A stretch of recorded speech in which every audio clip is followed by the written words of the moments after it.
Good evening. I am Kamau Kujichagulia, and this is On the Case with Kamau Kujichagulia. And each week we try to bring someone on of extreme interest to our community who is doing great work for the people of the city of Trenton or the people in general, whether it be Trenton or around the world. So this week we have the man on this week. We had the Reverend Dr. Darrell LaRue Armstrong from the Shiloh Baptist Church. Good brother. So we're gonna be bringing him on in a little bit. But first, I want to bring on my firstborn, Michael Harmon. See what he has to say this evening. Hello, son. How are you? Hey, Jack. I'm good. How are you? Great. You know, earlier this week, I was walking, I don't know where I was, but, I was walking somewhere and somebody saw my ankh and they came up to me and they said, well, what is this you have around your neck, So I had to explain to him what this ankh, what you have it around your neck too, right? Yes. Why do you wear that? It's the symbol of life. Mm-hmm. It's the symbolization between male and female and what we can create together. And it's just something that's dear to me. Okay. Following in the footsteps, huh? Yes, sir. Yes, sir. Why you wear it? Well, I got this maybe 40 years ago. You got it in the flesh, huh? Yeah. I didn't do that. You know what I mean? I didn't do all that now. And, back then I was just coming into my own as well. I was beginning my journey into Blackness, and that was one of the first things I learned, or I thought I learned about, because, as you progress, there's so much about the ankh and about Blackness that, that it's just, it's a lifelong journey. Right. So but for 40 years, I've been wearing it around my neck, a little tarnished and dirty right now. I guess I should clean it, but I haven't done it this far, so ain't no sense in me beginning. Hi, Dana. How are you?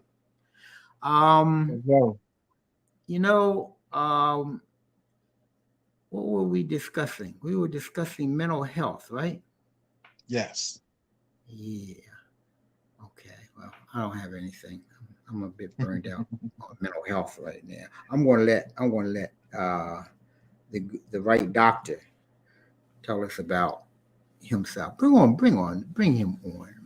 You know what? He's traveling right now. He's traveling. He's trying to get away, but we pulled him back in. Come here. Hello, brother. How you doing? I am great, sir. How are you? I'm doing all right. Pastor Armstrong, how are you? Brother Michael, good to see you, man. Now you are the pastor of the Shiloh Baptist Church right here in Trenton, New Jersey, right? I am, by God's grace. Okay. Now, how long you been there? I have been associated with the Shiloh Church for the last 26 years. I came as an associate minister under Dr. Woodson in 1996, preached my first sermon there in 1997, and Dr. Woodson elevated me to a co-assistant pastor in end of 1997, and by 1998, I was the sole assistant pastor, and I served in that capacity for a year and a half until he transitioned from labor to reward in July of 1999. Okay. I don't know. I guess most people here in Trenton realize that Shiloh with Reverend Woodson has been the in the forefront of our religious, not only just religious community, but because Reverend Woodson was also was the first Black congressman for New Jersey, I believe. I don't know if that's Yeah, he was the first black to hold the seat that is now the 15th legislative seat, and then became the first black speaker of any state legislature in America. In America. So Shiloh was a drawing, is a drawing force for not only religious congregations, but also for political and social and civil Yes, sir. power within the area, not just the state of New Jersey. Why don't you give us a little background about you, brother? So first of all, let me say thank you to you and to Brother Michael. I think it's great that you all are father and son together on this program. It speaks to the family connection that you all have. So I respect that. And I have a 16, soon to be 17-year-old son. And I hope that perhaps he and I would be able to do some of the same things that you and your son are doing together. And I want to give you great respect, Kamau, because you've been an elder voice for Afrocentric thinking in our community. And I respect that. I respect that. I lived in East Palo Alto before I came here, and there were some brothers and mothers like you who set a standard for the young cats and felines coming up behind them. And when I grew up in South Central Los Angeles, Leimert Park was the seat. You know what I'm talking about, Michael? Was the seat of blackness in LA, right off of Crenshaw. So, drum circle. Yes, sir. Yes, sir. You know, it was either Watts, Compton, or Leimert Park, right off of Crenshaw. So South Central Los Angeles is where I grew up. And I'm a proud product of that area, because right now what we associate with South Central Los Angeles is Crips, Bloods, Tupac, NWA, and Snoop Dogg. And although I respect them brothers, their voices were not the only voices of South Central Los Angeles. And there were some of us who were very anchored in religious institutions, be they in the Nation of Islam, which is right down the street on Vermont. The Mosque of LA was right down the street off of Manchester, Vermont. Or whether it was my home church, Los Angeles, Holy Light Missionary Baptist Church on 96 in Normandy, or whether it was West Angeles, one of the premier churches, African Methodist Church of God in Christ, or whether it was Spain, First African Methodist Episcopal. The black folk in LA came from somewhere, and usually they were the Western migrators of the Black Great Migration. Alabama, Mississippi went north to Chicago, Detroit, St. Louis. Georgia, South Carolina, North Carolina, Florida went north to Philadelphia, New York, Trenton, up on into Boston. But the West Coast folk came from Louisiana, Arkansas, Texas. My grandparents migrated west to go to Los Angeles in 1955. And so there's very few folk who are native, but I'm a second generation Angelino, as we call it, and proud to be from South Central Los Angeles, representing the good people of that area. And God led me up to Stanford University to go pursue my undergraduate degree. And then I came east in 1995 to pursue theological studies at Princeton Theological Seminary. Okay. Just to let everybody know, I lived in Los Angeles, South Central Los Angeles, for about 8 years, from 2011 to 2019. And I love Los Angeles. I love Los Angeles. They trying to change the name on me. They trying to change to South Los Angeles. No. It's South Central LA. Central Los Angeles. Wasn't there a movie, South Central? Yeah, a lot of movies. Okay. A lot of movies. Yeah. Menace to Society, NWA, Boys in the Hood, you name it. Yep. Colors. All that. We never knew who said fiction and who said reality. Yeah. Okay. Is that where the Williams family was from? The Williams girls? Yeah, Serena and Venus, both from Compton. Mhm. Yep. Now, okay, let me get to the very important question here. How close is that to Dodger Stadium? Okay. So everything in LA is relative. You can look and almost see Dodger Stadium from South Central LA. So it's really only about 10, 15 miles. But trying to get there in rush hour traffic could take you an hour and a half. Man.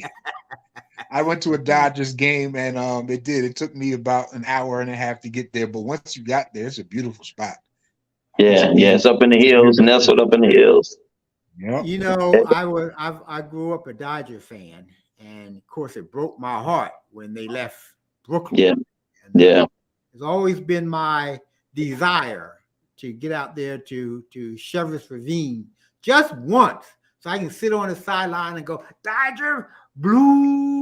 Yes, sir. Wait a minute, Michael, you never got your dad a ticket to Dodger Stadium, man? What's up with that? Nah, he never came out to LA when I was out there, but we need to go together.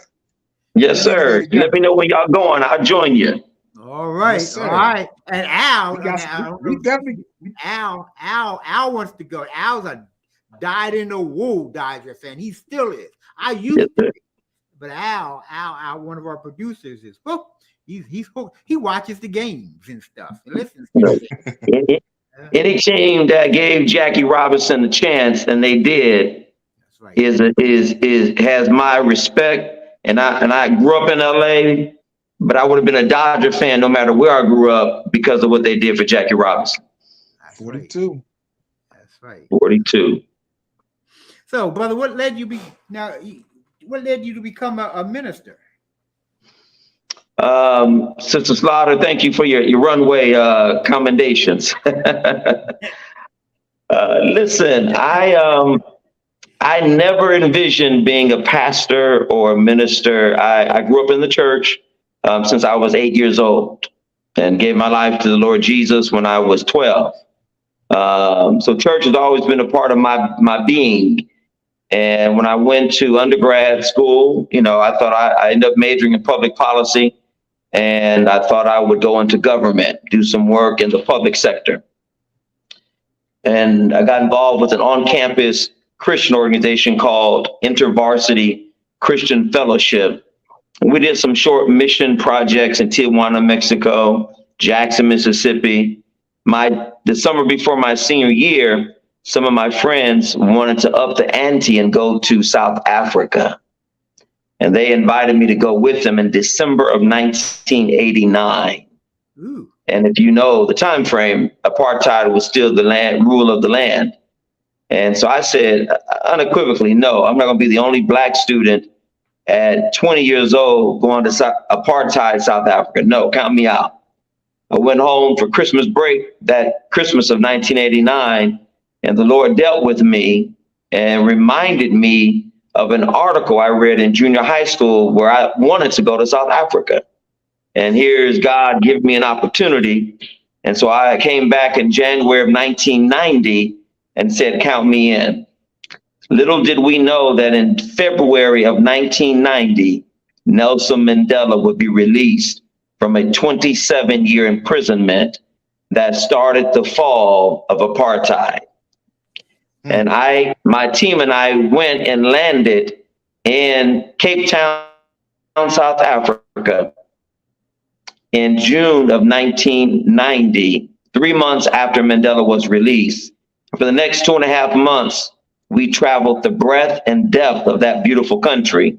I met Archbishop Desmond Tutu, was in and out of townships and shanty towns. Went to the northeast part of the country called Gazankulu, where they have the safaris. Went to the Cape Coast, walked on top of Table Mountain, stood at the pinnacle where the Atlantic Ocean and the Pacific Ocean the Indian Ocean came together. It was a life transformative experience. And I came back into my senior year. I said, Lord, on the plane ride back from Johannesburg to Cape Town to Johannesburg to Frankfurt, Germany to New York to San Francisco, somewhere over Germany. I said, Lord, why did you give me this opportunity?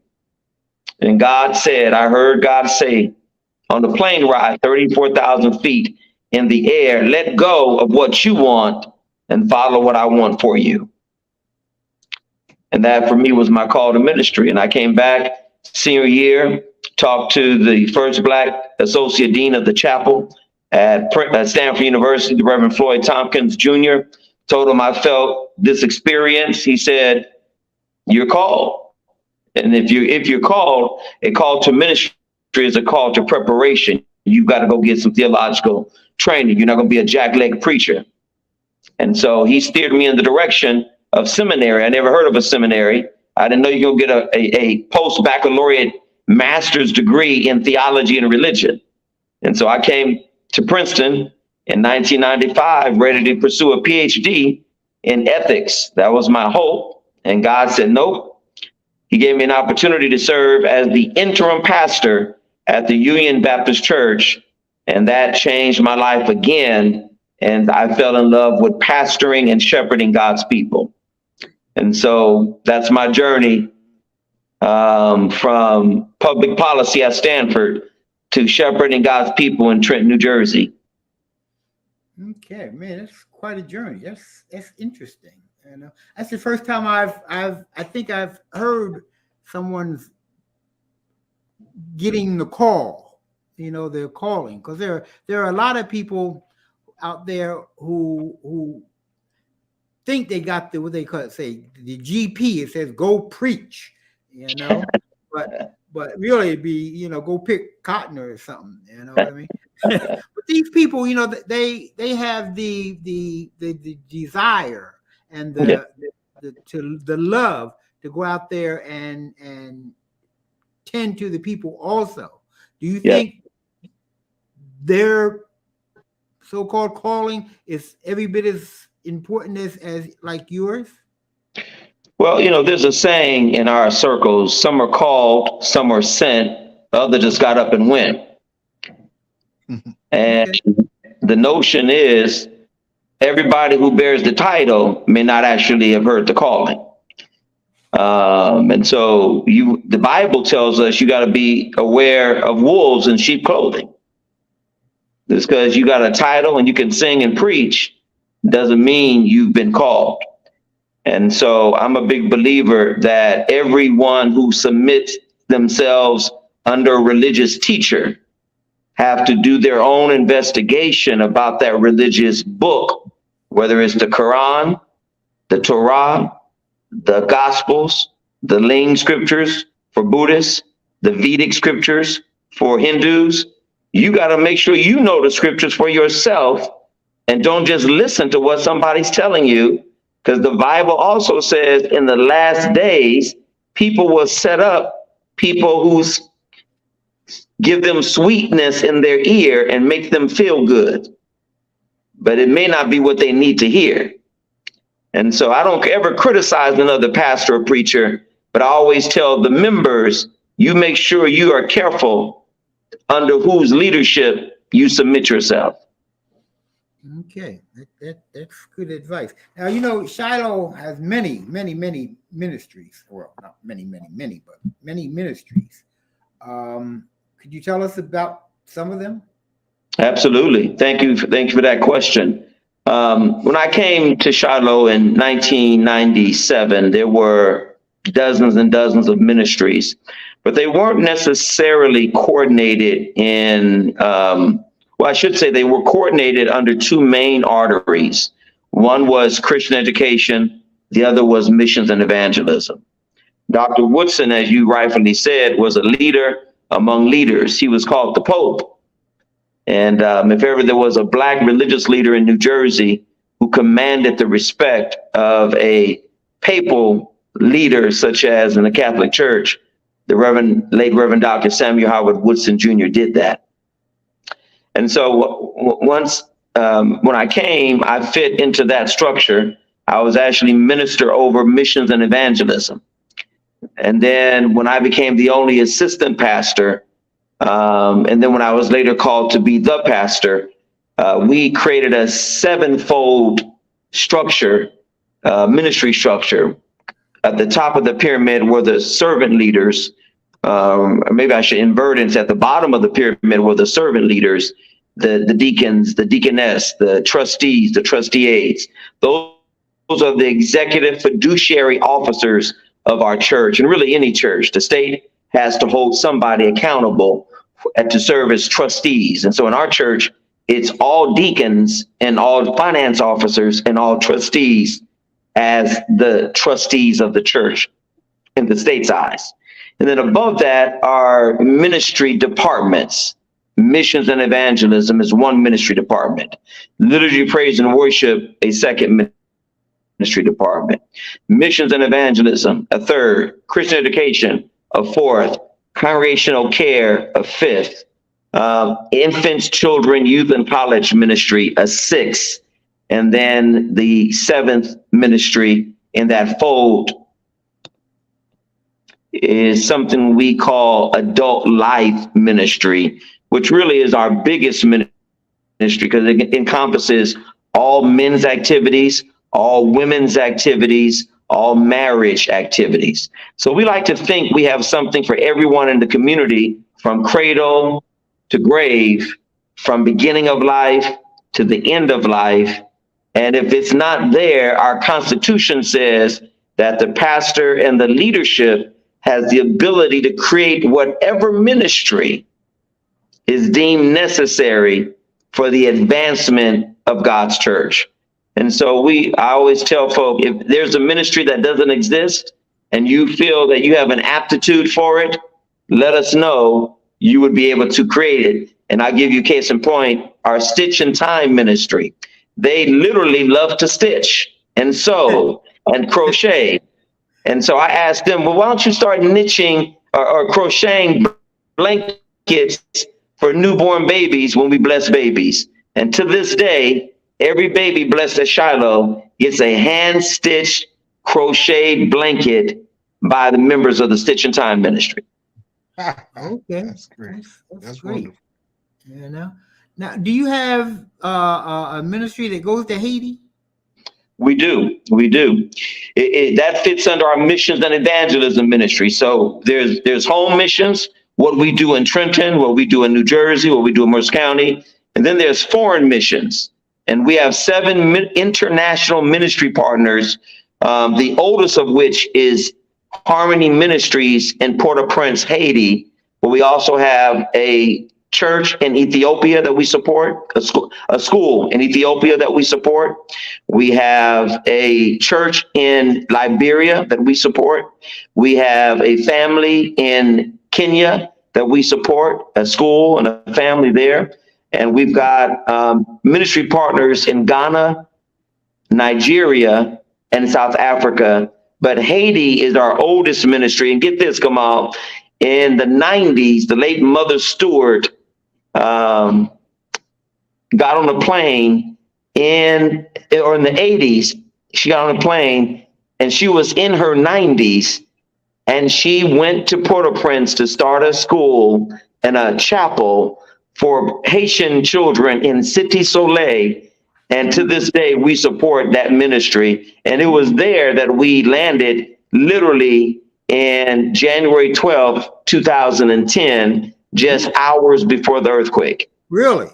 That was my first trip. The earthquake? We were there when the earthquake happened. Okay. In Cité Soleil? And going on our way to Port-au-Prince, which is near Cité Soleil. Right. Haiti. Well, so we could have died. We could have died. The Lord had you. The Lord had us. That's right. Haiti is one of my favorite places in the world. You know, wow. When I travel there more than any place else. You know, because I just fell in love. Wow. With when I went there. Cité Soleil is a bit. Well, I love the history. Oh, that is what took me to Haiti. You know, like I said, I didn't know anything about Haitian history until I was in my 40s. You know, once I read about it and heard about it, I said, I have to go there and pay homage to these people. You know, because being the only Black slaves of any kind to free themselves, that was way up on my list of things. So Toussaint Louverture. Yes, sir. That's right. Yes, sir. Jean-Jacques Dessalines, you know. That's right. Yes, sir. You know, we love him, you know, and we should everybody should know him, but everybody don't. I'm waiting for a movie. I would love to see Spike Lee or someone produce a movie about the Haitian Revolution, because it's a story that needs to be told. You know? Oh man, broadly told. You know, so. It inspired slave rebellions here in the United States, like Nat Turner's rebellion, because they heard in a distant land across the ocean, black folk freed themselves. That's right. That's right. So that was a good thing. You know. Well, okay. You know, there's been a lot of talk recently in recent years about the black church, which has always been considered the backbone of the black community. That it was losing its position as that backbone.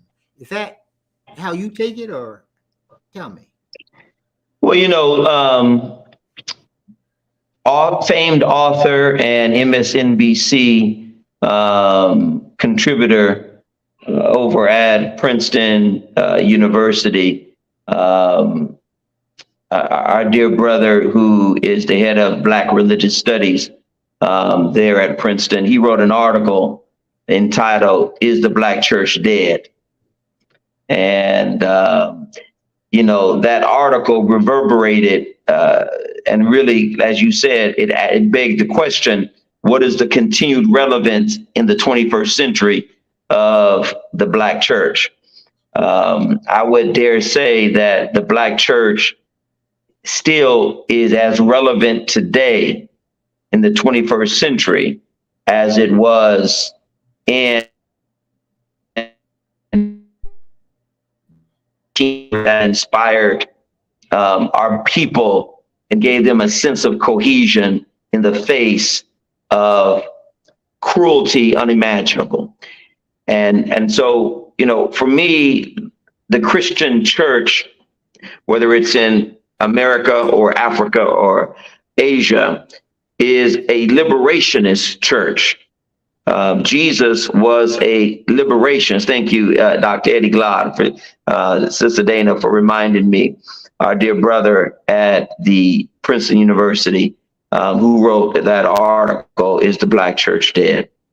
And Eddie Glod, Dr. Glod, is a friend. I know him, and he knows of our work in Trenton. And I thank him for asking the question. Here's what is probably correct about what he says. When our focus is on preachers of Los Angeles and their gold watches and their $1,000 suits, then the Black church has lost relevance. But when the Black church continues to progress a liberationist agenda that Dr. King and Frederick Douglass and Nat Turner, all of whom were preachers, when they stand up against oppression and do what Dr. James Cone at Union Theological Seminary called liberation theology. It is all about how you see the lens of Scripture. And some folks see Scripture as oppressive. I am clear that I see a God of liberation in the Christian Scriptures, a God of liberation that said to Moses, who married a Black woman, Moses, who spent time in Egypt, a Black nation, God chooses Moses to go tell Pharaoh to let my people go. And it is that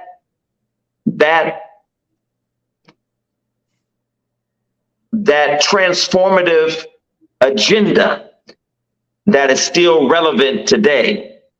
And so there needs to be preachers and pastors, and I would even dare say imams and sheikhs, who do not mind standing up to power and telling them to stop oppressing people, stop redlining people, stop marginalizing people, stop ghettoizing people, stop segregating our schools, stop putting us into communities that are under-resourced and undervalued, stop stealing and taking out of our community, right? Somebody needs to say that, and the Black church still is relevant for that purpose. Okay. So do you think we're in better condition now than what we were, say, around Dr. King's time? Absolutely not. We have more millionaires for sure, but we own less property, right? One of the great lines of demarcation is Black folk own more property in the 60s and 70s than they do now in the 2020s. Our wealth gap has grown immensely between the quote unquote haves and the quote unquote have-nots. Segregation, Black schools are more segregated today in many respects than they were in 1974 and 1964. Now, do we have access? Sure we do. Do we have de jure segregation still? Sure we do. But are Black folk able to do things today legally that they were not able to do 40, 50 years ago? Sure they are. But it's not enough to give folk rights if you don't give them resources. Because how can I exercise my rights if I don't have the resources to do so? So I think in some respects we are better off, but in many respects, the number of Black men who are incarcerated today, nowhere near the level of incarceration. The prison industrial complex is a modern day reality, post-integration. So it's a question where you can't argue that we're better off because of the amount of death and mayhem that are plaguing our communities like South Central, Trenton, Wilbur section of Trenton, Southside Chicago. Urban violence and gun violence today are killing more Black men than one could imagine. However, there is a middle class, shrinking albeit, in the Black community that didn't exist. And when you look at athletes and artists and entertainers, they lead the way in terms of wealth accumulation. But here, I heard someone say just today, having money is not the same as having wealth. So our amount of indebtedness as a Black individual is far behind our white counterparts. And we've got to do something better to create wealth and do transgenerational wealth in our communities. Well, so do you consider? Go ahead, Pop. I was going to ask you about reparations. Do you think we deserve it and should have reparations? Oh yeah, I sit on a statewide task force, the New Jersey Faith Allies for Reparations, and the Institute for Social Justice and a number of other organizations, religious and civic, are all working towards trying to get Governor Murphy to appoint a reparations task force to do what they did in my home state of California. Not only study the issue and propose recommendations to not only repent, but also to repair the harms of slavery. I believe they proposed in California and Los Angeles 1.2 million for each resident. If you can prove that you are a descendant of a formerly enslaved individual. And that's where they're going to get us, because a lot of folk don't have the genealogical records to prove their descendancy. It's not enough to say you're Black. They're going to want to see some census data. They're going to want to see some genealogical data. And the Republicans in California said, the Republicans in California said, go ahead and let them have it, because most of them won't be able to prove it anyway. Yeah. Well, number one, we have to have the data. The data, they got the data. They got the data. So, and number two, we shouldn't have to prove our thing. Right. That's a default of that's a fault of the California bill. Right. We didn't do that. They did that. Let them prove that we want it. Okay, that's the way I look at it. Yeah. If you hear, you get it. Unless they can prove that you want, you don't deserve it. Okay. Sure. Now, the mega churches here that you see these massive congregations that they rake in a whole bunch of money, but are they doing very much to are they doing anything? No, I won't say anything. Or are they doing much to further the black? Come on, Sure. Part of my earlier statement about is the black church dead? Mainstream Christian denominations are dwindling. That's theological. That's been researched and proven. But what is growing are independent, decentralized versions of Christianity that are Pentecostal. And when you talk about mega churches, you're really talking about independent, Pentecostal infused churches, churches that have high worship, meaning music that is contemporary and not built on the spirituals and the hymns and the gospels. They're built on music that is sampled and beats. Put with Kirk Franklin is the perfect representation of his generation, which is my generation. Biggie and Puff Daddy didn't get big for nothing. They sampled the music of the Isley Brothers and the OJs and the Whispers and Diana Ross, and they put it to a beat that, right? It's like somebody said, if you want to keep something for black folk, put it in a book. If you want to feed them something, cover it with sauce. If you want to make a move, just put a beat to it. They don't even know what the words are. So I'm concerned about mega churches that are focused on the capitalist ideology of wealth, riches, and accumulation of riches. But are there large churches that, again, are fighting for civil rights? Fame, for First African Methodist Episcopal Church in Los Angeles, is in many respects considered a mega church. It is one of the leaders, what has been and still is one of the leaders for social justice in Los Angeles. Take another church, West Angeles. Magic Johnson goes there. Movie stars of all ages and ranges go there. Mega church, but that church has done much to transform South Central Los Angeles on Jefferson and Crenshaw, like Brother Michael just said. So there are mega churches. I wouldn't even dare say T.D. Jakes. He has used his gifting and anointing to move an agenda about liberation. Woman, thou art loose. That's about liberation. Don't settle for domestic violence, intimate partner violence. Don't settle for being treated second class. Woman, you are loose. So I think there are mega churches that have done amazing things. But again, when you decentralize something, which is akin to deregulating it, and you put yourself at the pinnacle of leadership and there's no accountability, then that's a concern, because who's monitoring how much money is being created or generated? And if you and just a small circle of your friends are the trustees, then essentially there are no checks and balances. So I like structures that offer checks and balances.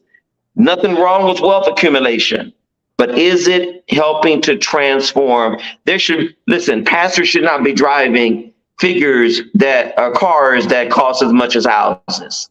They just shouldn't. Jesus wouldn't have done it. And is it anything wrong with being well off? No. I like good things. I like to travel. I want to bless my children with good things. But there's a difference between conspicuous consumption and generation of wealth for community transformation. Okay. You say, woman, thou art loose. You know, today, you know, we find many women in the pulpit. How have your older, more conservative members adjusted to that? Well, this is where I always want to give a big shout out to my predecessor, the late Reverend Dr. Samuel Howard Woodson Jr. was ahead of his time. He ordained women. I believe he was the first in Trenton to do so. The Reverend Joni Bullock, the Reverend Lillian Gail Moore were early women at Shiloh's pulpit, where a lot of pastors in Trenton shunned women from the pulpit. Dr. Woodson also in the 70s, early 70s, appointed female trustees to what was once an all-male trustee board.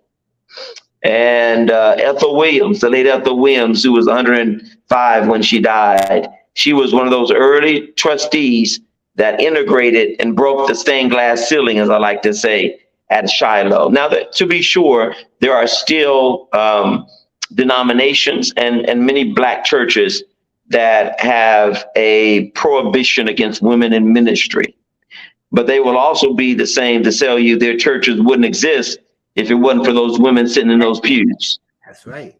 That's right. That's right. So it's an oxymoron. And here's something that is very interesting. We often say Black churches are made up of 80% women. Well, if that's the case, and they have opposition to women in leadership, one has to ask the question, are the women somehow complicit in keeping other women down? Okay. Right. Now, you were there. How does Shiloh Baptist Church support the LGBT community? We like to say that we are a welcoming, but not affirming church. And that means that anyone is invited to come through our doors and sit in our pews. And I often say, I don't care if you're Black, white, red or brown, gay, lesbian, straight, transgender, who am I to prevent anybody from coming into doors that purportedly preach Jesus? There are some specific issues that might put us at odds with some of our LGBTQIA folk, and one is marriage. I am unapologetically clear that my position is marriage, for example, is an institution between a man and a woman. However, it is in our state a right for anybody to marry. So as long as the state doesn't make me have to do it, I am happy to refer an LGBTQIA couple to another pastor friend or another house of worship where they can honor their vows and do so respectfully. So I don't think we have to hate people if we have a difference, theological or otherwise. Okay. So we talk a lot about mental health here on this talk show, specifically Black mental health. What do you think about mental health for Black men and Black women, for that matter? Well, listen, I'm a big proponent of scriptures saying, as a person thinks in their mind, so is that person. Proverbs says that. And what I like to say is part of what the Black church has to do is to continue to create avenues to help folk understand that singing and praying and worship are all good to one's mental health. But so too are clinicians and therapists and counselors who are trained in the science of mental health. When I went through seminary, Kamau and Brother Michael, I took some pastoral care and counseling classes, but I did not take enough. So I went back to TCNJ, the College of New Jersey, formerly Trenton State, and pursued a postmaster's in marriage and family therapy, which introduced me to genograms and cognitive behavioral therapy, solution-focused therapy, talk therapy, play therapy, various therapeutic interventions that equipped me to be a more effective pastor to address the trauma that is going on in our community. And that word trauma has taken on new meaning in the last decade and a half. And so I believe that Black folk in America, because of our experiences with chattel slavery, have been traumatized. And I also believe that that trauma has been transmitted through generations. Part of what my doctoral research is about is the intergenerational and intragenerational transmission of trauma, and how do we break those cycles? And so pastors have to be aware, if they don't know something, create a list of referrals on your Rolodex where you can refer Sister so-and-so to therapist so-and-so. You don't have to be Sister so-and-so's therapist. In point of fact, it's probably that you're not, because she needs you to preach to her, but she needs to go speak to somebody else who's trained in cognitive behavioral therapy or another therapeutic intervention. So I'm a big believer in mental health and dealing with our trauma. Black kids who watch mamas get beat and have to go to school, how can they concentrate? Or they watch their brother get shot last night, or their neighborhood get shot up. How can they concentrate? So Black kids in Trenton and kids in Trenton, they have a different level of trauma than kids in Princeton and West Windsor. So we have to recognize that and give them resources, mental health resources, spiritual health resources to help them overcome and break their patterns of trauma. Because if we don't break the pattern, what? It will repeat itself. Okay. Now we have another question from Dr. Dana Harmon. She says, as a social worker who has practiced in Alabama for 26 years, many Black clients said they were discouraged to seek therapy and told to just pray. Yep. Well, and she's corroborating what I just said, right? We in the Black community have somehow disparaged treatment and therapy and counseling as somehow being an admission that something's wrong with you. And there's nothing wrong with admitting that something's wrong, right? That you need, listen, our gymnast, Gabby, the squirrel, I'm forgetting her last name, but someone's going to put it in the chat. Gabby said, listen, I need a break. I've got some stuff going on. And before I start tumbling down there and kill myself, I'm going to take a break. Good for Gabby.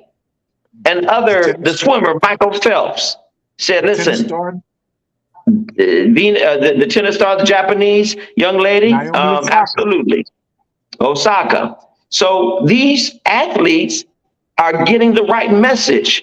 But for decades, Black folk have been told, don't go get counseling, because that's an admission that something's wrong with you. And I'm saying, my God, what a disservice we've done to our community, our families, our children, because many of our kids need trauma-informed interventions, and they need counseling. There's something I teach about now called ACE scores, adverse childhood experiences. And everyone has some ACEs. Your ACEs may not be the amount of ACEs I have, and mine may not be the amount of ACEs Michael has, but we all have ACEs. We all experience something in our childhood that was traumatic. And how we handle those things has everything to do with how we grow up as healthier adults. If we don't deal with our stuff will deal with us. Amen there. Now, Shiloh, you and Shiloh are trying to build a family life center that would I maybe have mental health help there. Yep. How's that coming? Well, the pandemic set us back. We were on track to raise $2 million, and we had hoped when we do that, our lending agency, PNC Bank, said they'll loan us $2.5 million. And all we need to build the outside shell of the building and the first floor, which has classroom space, recreation space, gym space, weight rooms, a culinary kitchen, or industrial kitchen for culinary artists. These are the things that we're looking to contribute to our community. Right now, North 25 has 200 plus units of low-rise housing. And across the street from it on Willow Street is a senior living facility with 100 units. Guess what? There's no recreation space for those young people or those seniors. There's no walking track where they can walk and feel safe. There's no gym close where they can go play basketball and feel safe. And so we should not be surprised when we see gun violence and gang violence happening in North 25 or Donnelly Homes or Wilson Homes or you name them. So we need to offer our young people constructive spaces where they can feel safe. And Shiloh has endeavored to do that. And so I anticipate by the beginning of next year that we should have a shovel in the ground and ready to work with the city to build the S. Howard Woodson Family Life Center. That's a good thing. I'm glad to hear that. I'm glad to hear that it's still on track to become a reality. And it will connect the former Higbee Nixon School, which is the first Black school in the city of Trenton. We want to create that connection between our new center and that refurbished center, and maybe have it serve as a museum and a historical preservation space where folk can walk there, remember the past, and walk into the new S. Howard Woodson Center and step into the future. I heard that now. Will Carver Center have anything to do with this? Absolutely. So that whole zone, we're hoping to refurbish that and make something old and something new and get rid of something blue. That's a good thing. Now, you know, we talk about the Black church. Will it survive? Or will it go the way of, Black banks, Black insurance companies, schools, colleges, and even the Negro Baseball League? No, great question. Because Black banks and Black sports teams have all, I think, fell victim not only to our internal challenges, but also to challenges of white structural racism. And so when we tried to do for ourselves, jealousy abounded, and Black Wall Street was destroyed in Tulsa and Rosewood and Wilmington, right? Because white folk couldn't fathom that Black folk owned property, owned resources. And so it's an oxymoron because they didn't want us to be with them. But when we built our own institutions, they destroyed them because they didn't want us to be better than them. And so the Black church is a legacy of our self-determination that I don't think will ever be co-opted by the white power structure. However, again, I feel very strongly in a place like Trenton, 7 square miles, that I've got colleagues, pastoral colleagues that are doing amazing things. The Reverend Dr. Charles Boyer and the Greater Mount Zion African Methodist Episcopal Church, he created something called Salvation and Social Justice. He too believes that we need to infuse faith into public policy and change the way we as people of color are looked at in the policy arena. He's doing amazing things. He's brought resources to the city that have created street teams to help quell the violence in our community. Reverend Dr. Pastor John Taylor over at Friendship Baptist Church created something called the 4 C's, the Capital County Community Coalition. And they meet monthly to talk about issues of policy and program and practice and how they can help change and make life better for our community. The Reverend Dr. Toby Sanders, who's one of our dear brothers that you know well, has done prison education for Black and brown, formerly incarcerated returning citizens to make sure that they not only get out of prison, they get degrees while they're in prison. Yes, ma'am. And we also have Reverend Ethan Evans, who is doing amazing work with the Trenton stakeholders. So there are Black pastors in our city that are doing amazing things in the policy and civic arena that lets me know the Black church is well alive. And I'd like to say Shiloh has brought millions of dollars through its Community Development Corporation into the city. Most recently, we got a $100,000 planning grant with one of our partners, Tufts Medical Center, to study health access for pregnant moms, particularly women of color. Are they getting the access to the resources at the earliest stages of their child's life? Research tells us that the first 1,000 days of a baby's life are the most important, the first 3 years. And so we need to pour life into those young mothers and their fathers, or their husbands, hopefully, and the fathers of their children, to make sure that they are getting this. These are the kind of things that my colleagues and I are trying to bring to help folk understand worship on Sunday, work Monday through Saturday.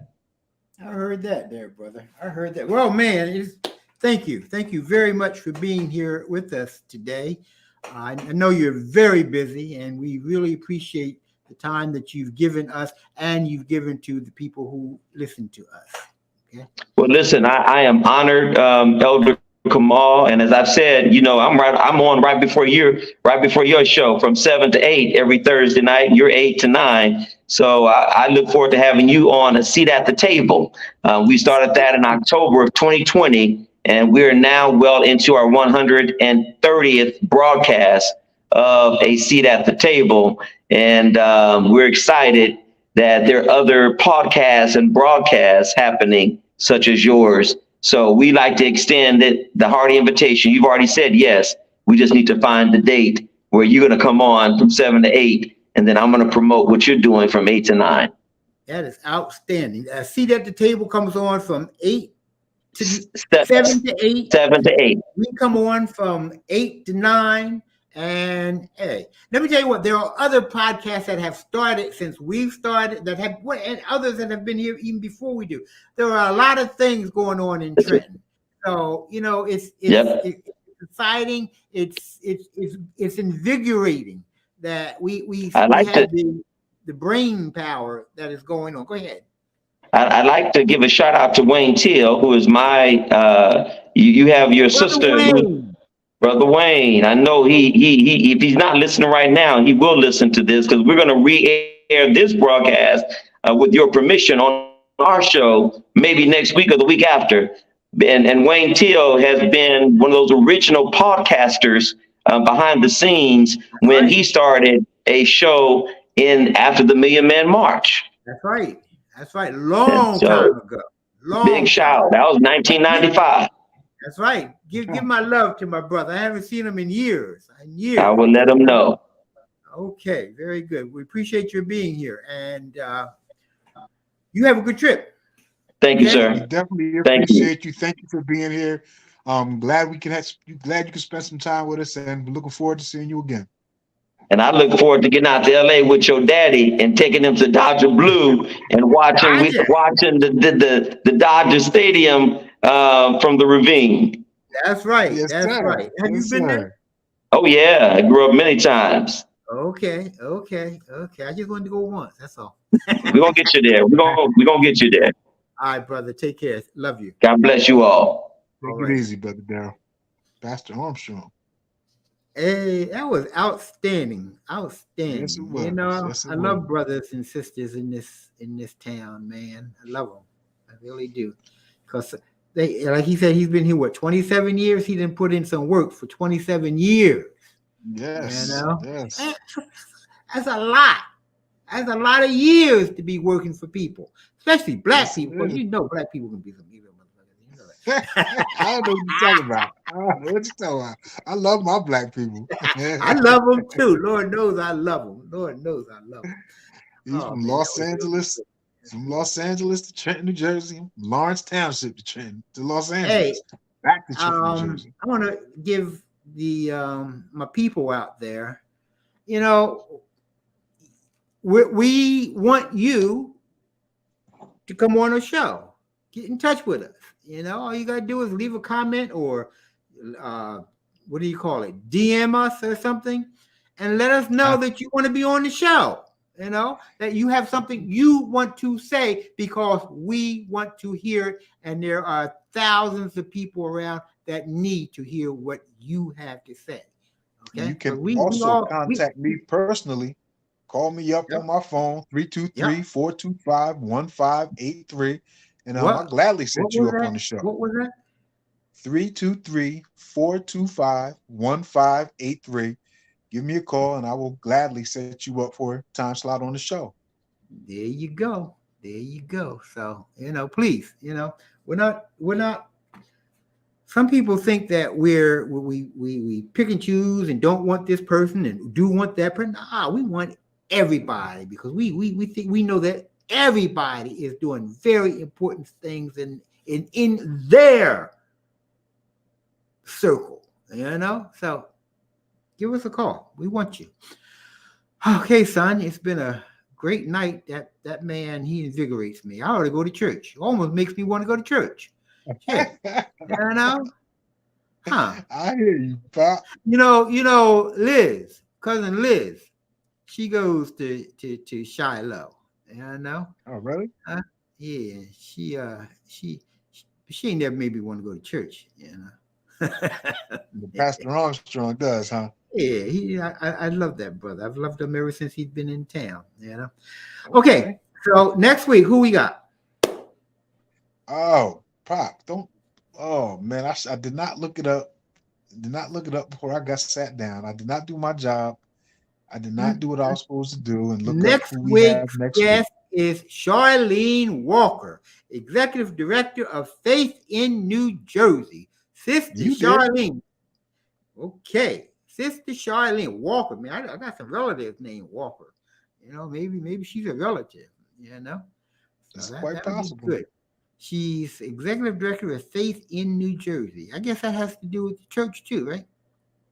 Definitely. Okay. Good.